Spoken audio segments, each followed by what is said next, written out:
Pengadilan Tipikor menggelar sidang perdana terhadap Rudi Suparmono, mantan Ketua Pengadilan Negeri Surabaya. Jaksa penuntut umum akan membacakan surat dakwaan terhadap Rudi dalam kasus dugaan penerimaan suap vonis bebas Ronald Tanur. Dalam persidangan, Rudi Suparmono didakwa menerima suap atau gratifikasi dari Lisa Rahmat sebesar 43.000 dolar Singapura atau 511 juta rupiah dalam perkara vonis bebas Ronald Tanur. Hadiah diberikan supaya Rudi bisa menunjuk majelis hakim perkara pidana Ronald Tanur sesuai keinginan pengacara Ronald Tanur, Lisa Rahmat.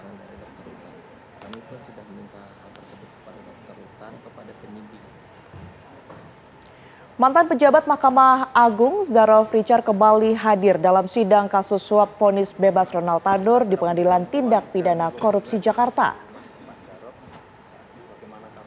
Zarov diduga menerima gratifikasi berupa uang dan emas selama menjabat di Mahkamah Agung.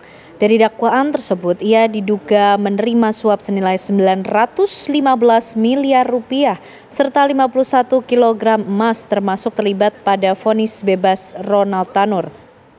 Dalam sidang yang dipimpin oleh Ketua Majelis Hakim Rosihan Juhriah Rangkuti, Zarov dicecar sejumlah pertanyaan terkait aliran dana dan sejumlah harta yang dimilikinya.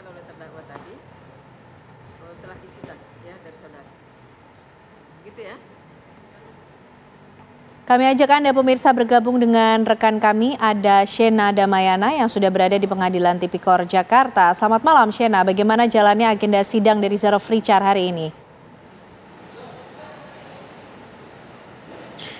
Ya pemirsa, betul sekali pada hari ini kembali digelar persidangan vonis bebas kasus Ronald Tanur pemirsa yang dilaksanakan di Pengadilan Tipikor Jakarta, di mana ini agendanya adalah pemeriksaan terhadap 3 terdakwa yaitu Zarov Richard sebagai mantan kepala bidang di Mahkamah Agung serta juga ada Lisa Rahmat yang merupakan kuasa hukum dari Ronald Tanur, dan yang terakhir adalah ibunda dari Ronald Tanur yaitu Meriska Wijaya. Terlihat situasi terkini pemirsa di Pengadilan Tipikor tempat saya mengabarkan memang ini sudah sepi dikarenakan pengadilan atau sidang diskors sampai esok hari di hari Selasa tepatnya pukul 10 pagi waktu Indonesia Barat, di mana persidangan terakhir di belakang saya ini pemeriksaan terhadap terdakwa yaitu Lisa Rahmat. Dan garis besar pada persidangan 3 terdakwa ini yang pertama adalah pemeriksaan terhadap Zarov Richard yang membahas atau mendalami tentang harta kekayaan yang ia dapatkan selama ini dari mana saja sumbernya. Lalu yang kedua terdakwa yang diperiksa adalah Meriska Wijaya yang digali atau mendengarkan pernyataannya yang dimana ia melakukan pembelaan bahwa ia tidak terlibat sama sekali pada kasus suap Ronald Tanur ini.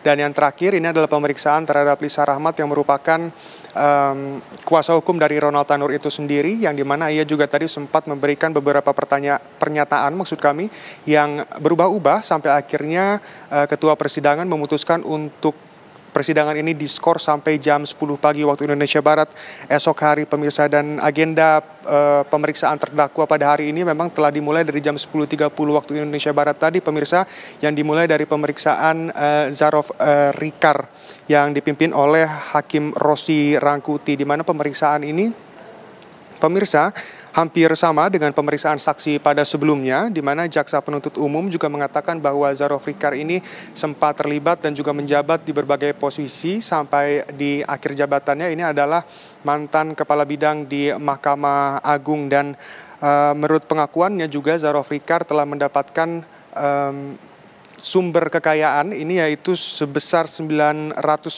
miliar dan 51 kilogram emas, yang dimana singkatnya pemirsa sebenarnya Zarov Richard ini terlibat dalam beberapa kasus, bukan hanya dalam vonis bebas Ronald Tanur saja, tetapi juga ada beberapa perkara yang juga ia ikut terlibat seperti makelar emas, lalu juga makelar batu bara yang ada di daerah Papua, dan juga tentunya ini telah diakui oleh Zarov Richard itu sendiri selama tadi di persidangan. Dan sebelumnya pemeriksaan saksi mahkota pemirsa ini telah dilakukan pada 2 pekan yang lalu, di mana Zarov dan Mei Rika ini telah diperiksa atas kasus atau perkara dari Lisa, yang dimana pada Mei Lisa juga dicecar pertanyaan atau pemeriksaan sebagai saksi, di mana ini lebih didalami tentang dari mana saluran atau aliran dana terhadap Zahra Afrikar itu sendiri. Demikian, kembali ke studio. Shena Adamayana melaporkan langsung dari Pengadilan Tipikor Jakarta. Terima kasih, selamat bertugas kembali.